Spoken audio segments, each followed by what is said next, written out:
Recently we've seen Donald Trump tweeting a lot about the red wave that he is predicting will come in this year's midterms, which is, I guess, supposed to counter the phrase blue wave that the Democrats have been predicting.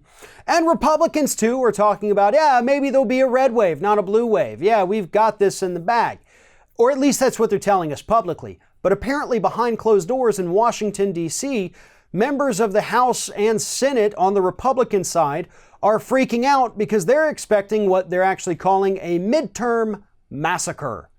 They understand that there is no chance in hell of the Republican Party holding on to the U.S. House of Representatives, and it's becoming increasingly likely that they're also not going to hold on to the Senate. And we know this because they accidentally leaked a document earlier this week talking about all of the horrible things that are going to happen to them when Democrats do take over. Not if, but when. That's what Republicans in D.C. are predicting. And here are some of those absolutely horrible things they're predicting. They're predicting investigations on Trump's tax returns, Trump family businesses, Trump's dealings with Russia, the payment to Stormy Daniels, James Comey's firing, Trump's firing of U.S. attorneys, Trump's proposed transgender ban for the military, Treasury Secretary Steve Mnuchin's business dealings, White House staff's personal email use, Cabinet Secretary travel expenses and other misused perks, discussion of classified information at Mar-a-Lago, Jared Kushner's ethics law compliance, dismissal of members of the EPA Board of Scientific Counselors, the travel ban, family separation policy, response to Puerto Rico, election security and hacking, and White House security clearances.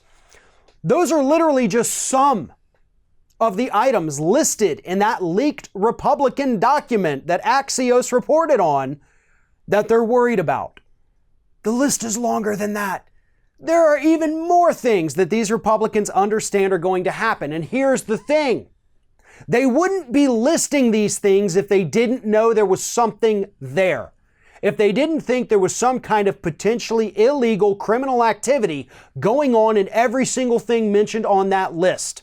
Hell, we know that at least with the travel expenses of cabinet members, we know that broke the law.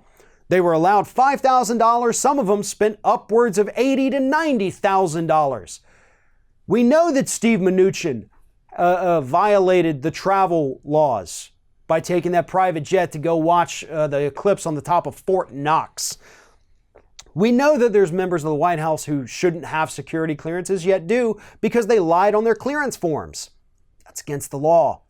We know that the president was involved in the hush money payment to Stormy Daniels and that was considered an in-kind campaign contribution, which again, 100% illegal. So Republicans are trying to warn themselves to get ready. Not to get ready for what Trump is going to do, but to get themselves ready in case any of them were involved with any of these scandals on the list. And that's what's important here. They don't care what happens to Trump. They wouldn't care if Democrats were going to launch these probes just to take the president down.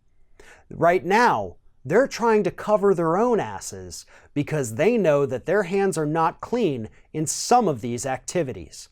And they also know that the Democrats are going to kick over every rock and every rotting log that they possibly can to take down as many corrupt members of this administration and the Republican Party as possible. And that is why Republicans are calling it the midterm massacre, because they know that they are all going down.